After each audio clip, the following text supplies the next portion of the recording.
Hello બાળમિત્રો, સ્વાગત છે તમારું આજના વિડીયોમાં. આજે આપણે જોવાના છે ધોરણ 7 વિષય ગુજરાતી અસાઇનમેન્ટનું સોલ્યુશન. તો ચલો શરૂ કરીએ. પ્રશ્ન 1. નીચેના દરેક પ્રશ્નના ઉત્તર માટે આપેલા વિકલ્પમાંથી સાચો વિકલ્પ શોધીને લખો. કાવ્ય 11 એમાં પહેલું, વૃંદાવનના માર્ગમાં શ્રી કૃષ્ણ શાના દાન માગે છે? જવાબ સી, દહીંના.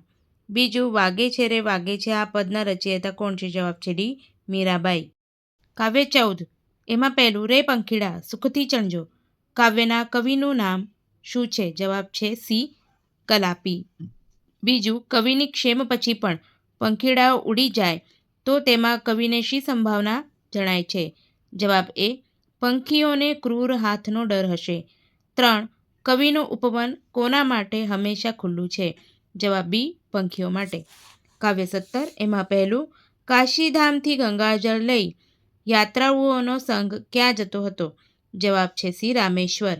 બીજું, સજ્જન યાત્રાળુઓએ ગધેડાને ગંગાજળ પીવડાવ્યું ત્યારે અન્ય યાત્રાળુઓએ તેને કેવું કામ કહ્યું? જવાબ ડી, મૂર્ખતાનું કામ. કાવ્ય 19 એમાં પહેલું, આપણો દેહ શાનાથી ઘડાયો છે?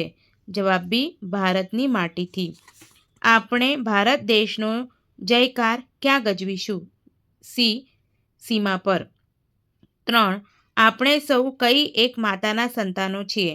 ડી, ભારત માતાના. કાવ્ય 21 એમાં પહેલું, જિંદગીમાં સાચો પડદો કયો છે? જવાબ ડી, વ્યક્તિની ગેરહાજરી. બીજું, માનવીય ઉન્નત જીવન માટે શું કરવું જોઈએ? જવાબ સી, ઉન્નત વિચારો સાથે પુરુષાર્થ. ત્રીજું, પોતાની ચારે બાજુ દિવાલો ચણી માનવ શું ઝંખે છે? જવાબ સી, મુક્તિ. 4. નીચેમાંથી શું ગયેલું પરત આવતું નથી? જવાબ સી, પ્રાણ. પ્રશ્ન 1b, કૌંસમાંથી આપેલા શબ્દોમાંથી યોગ્ય શબ્દ પસંદ કરી ખાલી જગ્યા પૂરો. કાવ્ય 11 એમાં પહેલું, વૃંદાવનમાં વાગતી મોરલીનો નાદ ગગનમાં ગાજે છે. બીજું, પીળા પિતાંબર જરકસી જામાં પીળો તે પટકો રાજે છે. 3. કાને તે કુંડળ મસ્તકે મુગટ મુગ પર મોરલી શોભે છે. કાવ્ય 14 એમાં પહેલું, ના પાડી છે તમ તરફ કઈ ફેંકવા માળીને મેં. બીજું, ખુલ્લું મારું ઉપવન સદા પંખીડા સર્વને છે. ત્રીજું, છો બીતા તો મુજથી પણ સૌ ક્ષેમ તેમાં જ માની. કાવ્ય 17 એમાં પહેલું, હરિનામ ઘોષ સાથે સંઘ ચાલ્યો જાય ત્યાં દખેલી ધૂળમાં કો ગર્દભ દેખાય. બીજું, મરતાનું માથું ખોળે લઈ લીધું તહી ગંગાજળ ખાલી કરી દીધું મુખમહી. 3. ગર્દભનો પ્રાણદાતા વદ્યો જોડી કર નેત્ર જળે નવડાવીશું પ્રભુ રામેશ્વર. કાવ્ય 19 એમાં પહેલું, જેને ગૌરવ સ્મરણે જાગે ભાવોની સરવાણી. બીજું, ઊંચ નીચના ભેદ ટાળીશું ઝૂલશું પ્રેમ હિંડોળે. 3. સીમાડે જયકાર ગજવીશું વિજય વરીને ફરશું. કાવ્ય 21 એમાં પહેલું, વિદ્યા પુસ્તકમાં અને પર કબજામાં ધન. મોતની તાકાત છી મારી શકે જિંદગી તારો ઈશારો જોઈએ. વચન જાતે સર્વે ગયું શામળ કહેવત એથી કહું. પ્રશ્ન 1ક, નીચેના પ્રશ્નોના ઉત્તર એક એક વાક્યમાં લખો. તો ચલો જોઈએ. કાવ્ય 11 એમાં પહેલું, વૃંદાવનમાં શું રચાયું છે? વૃંદાવનમાં રાસ રચાયો છે. બીજું, વૃંદાવનની કુંજગલીમાં શ્રી કૃષ્ણ શું કરે છે?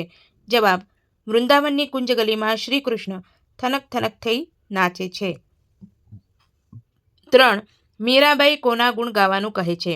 ઉત્તર, મીરાબાઈ ગિરધર એટલે કે શ્રી કૃષ્ણ પ્રભુના ગુણ ગાવાનું કહે છે. 4. શ્રી કૃષ્ણના દર્શનથી શું થાય છે?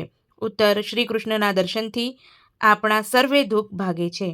કાવ્ય 14 એમાં પહેલું, કવિથી ડરીને કોણ ખેલ છોડીને ઉડી જાય છે? ઉત્તર, કવિથી ડરીને પંખીઓ ખેલ છોડીને ઉડી જાય છે. બીજું, કવિએ માળીને શાની ના પાડી છે? ઉત્તર, કવિએ માળીને ચણતા પંખીડાઓ તરફ કંઈ પણ ફેંકવાની ના પાડી છે. 3. પંખીઓને કઈ કુદરતી ટેવ હોય છે? ઉત્તર, પંખીઓને લોકોથી ડરીને ઉડી જવાની કુદરતી ટેવ હોય છે. 4. ઉડી જતા પંખીઓને કયો ભય સતાવતો હશે? ઉત્તર, ઉડી જતા પંખીઓને લોકોની ક્રૂરતાનો ભય સતાવતો હશે. કાવ્ય 17 એમાં પહેલું, યાત્રાળુઓ ગંગાજળ ચઢાવવા ક્યાં જાય છે? ઉત્તર, યાત્રાળુઓ ગંગાજળ ચઢાવવા રામેશ્વર જાય છે. બીજું, યાત્રાળુઓનો સંઘ ચાલતા ચાલતા કોનો ઘોષ કરતો હતો? ઉત્તર, યાત્રાળુઓ સંઘ ચાલતા ચાલતા હરિનામનો ઘોષ કરતો હતો. 3. યાત્રાળુઓ ગધેડાને કેવી હાલતમાં જુએ છે? ઉત્તર. યાત્રાળુઓ ગધેડાને તરસથી તરફડતો, શરીરને હલાવ્યા વગર વિના પડી રહેલો, જીભ બહાર નીકળી ગયેલી, આંખો ફાટી જતી હોય તેવી હાલતમાં જુએ છે. 4. ગધેડાને તરસથી તરફડતો જોઈને યાત્રિકોએ શું કર્યું? ઉત્તર. ગધેડાને તરસથી તરફડતો જોઈને યાત્રિકોએ હરી હરી બોલીને આગળ ચાલવા માંડ્યું. 5. ગંગાજળ પીધા પછી ગધેડાનું શું થયું? ઉત્તર. ગંગાજળ પીધા પછી ગધેડામાં શક્તિ આવી, તે ઊભો થયો ને આંખથી સજ્જન યાત્રિકને મૂંગા આશીષ આપીને ચાલતો થયો. કાવ્ય 19 એમાં પહેલું, અમે સૌ માતાના છૈયા એટલે શું?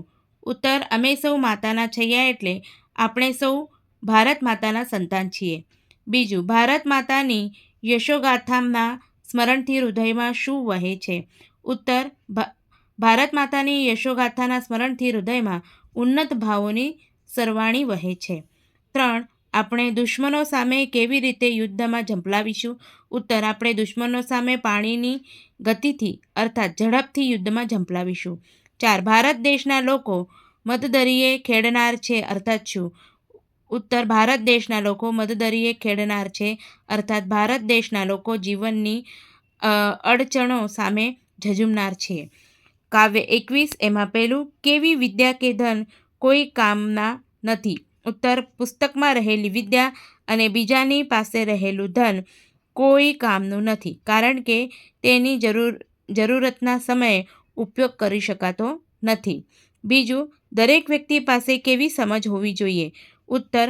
જ્યારે વ્યક્તિ સુખી થાય ત્યારે તેને તે સુખથી દરેક વ્યક્તિને સુખી કરવાની, તેઓની જરૂરિયાતને સંતોષવાની સમજ દરેક વ્યક્તિ પાસે હોવી જોઈએ.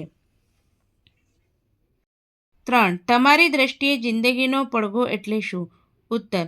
મારી દ્રષ્ટિએ જિંદગીનો પડઘો એટલે આપણે કરેલા સારા કર્મોનું આપણી ગેરહાજરીમાં પણ બધાને યાદ આવવું તે.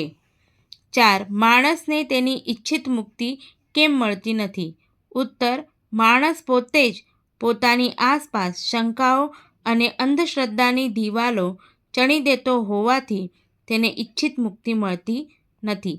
તો બાળમિત્રો, અગર તમને મારો વિડીયો સારો લાગ્યો હોય તો પ્લીઝ લાઇક, શેર અને સબસ્ક્રાઈબ જરૂરથી કરજો અને બીજા વિડીયો માટે કમેન્ટમાં જરૂરથી લખજો. તો મળીએ નેક્સ્ટ વિડીયોમાં. Thank you.